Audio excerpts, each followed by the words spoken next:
6 weeks ago today, we held the funeral for our 6-year-old son, Dylan Hockley. I had seen his body for the first time the day before, which also happened to be my birthday. I remember looking at him in his casket and holding his hands. No parent should hold this memory of their child. We lost our son, Benjamin, the morning of December 14th,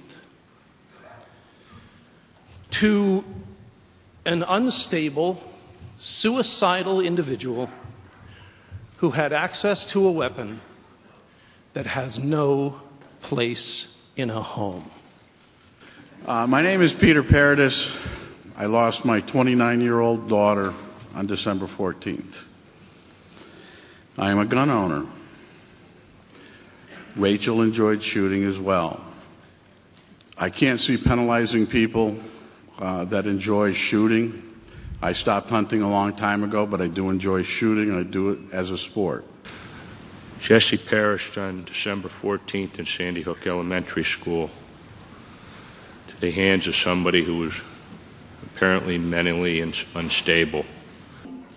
Jesse was 6 years old. He had really soft skin, and I used to grab him and pinch him every chance I got. He was getting pretty heavy at 61 pounds, but I still carried him when he was tired. I think about kissing his sleeping cheek all the time, how soft it was, and how glad I am that I took the opportunity when I could.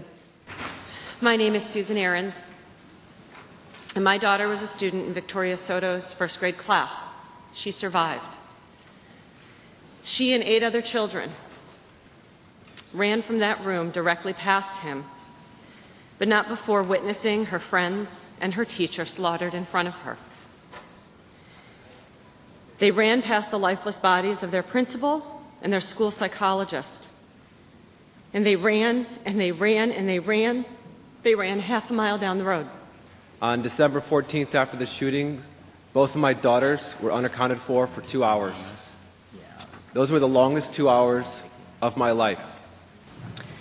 In the early morning of December 14th, 2012, our ambulance crews responded to Sandy Hook Elementary School and received 3 patients with multiple gunshot wounds. 2 patients did not survive their injuries. The gun and ammunition the shooter used at the Sandy Hook Elementary School were designed to do the most damage in the shortest amount of time, and clearly this was achieved. By 9:45 that morning, I found myself, along with 2 other Reading police officers and Reading EMS, standing in the parking lot of the Sandy Hook School. What transpired during the course of the next many hours, many days, and many weeks, and the tasks performed and the visions observed, I have a feeling my brain, along with many others, will never, and I suppose thankfully, never properly process. I was at my desk and I heard the intercom go on, and I paused for a moment and looked up and heard a few strange sounds and what I thought was a cry, but it was very muffled. And so I got up and went over to the phone to call the office and say, "Girls, what are you doing in there? The intercom's on." And from under her desk, one of the staff members picks up the phone and says, "They're shooting in the building." 20 years in the ER, I never broke a tear, but this has affected me. I want to recognize the valiant efforts of the Newtown Volunteer Ambulance Corps. Even though Mike Collins and I disagree, I respect him immensely, and Lori Violet and the rest of the Newtown EMS, thank you so much for your services. To the families, on behalf of the ER, we tried our best. We tried our best. Make no mistake, I consider these students mine to protect at no cost. As time progressed, we heard helicopters overhead and many sirens as police came off exit 11 and headed to Sandy Hook School. After 2.5 hours of laying on the floor, the lockdown was over and things started to unfold in the press. I realized that I had taught the shooter. In this high school, our son cowered in the corner with his classmates, looking out the window at the helicopters, wondering if there was a second shooter. Now, there's been amazing points brought up. I know that we have a right to bear arms. I know what victims feel like when they are helpless. Domestic violence, women that are scared, dads that want to protect our families. I get it. I fully understand that, and we have a right to protect our families. But Just because the bad guy has 800 rounds, should we have 800 rounds? And where does it stop? We as a nation should be ashamed of ourselves. Sandy Hook isn't the first massacre. Not by a long list, it's not the first. Yet nothing's changed. What should change? Should teachers carry guns? I would quit tomorrow.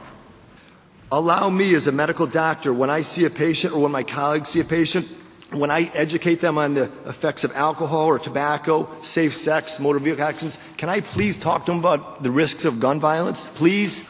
Jake is 8 and in 3rd grade at Sandy Hook Elementary. The memories of him wailing when we informed him Dylan had died will stay with me for a lifetime.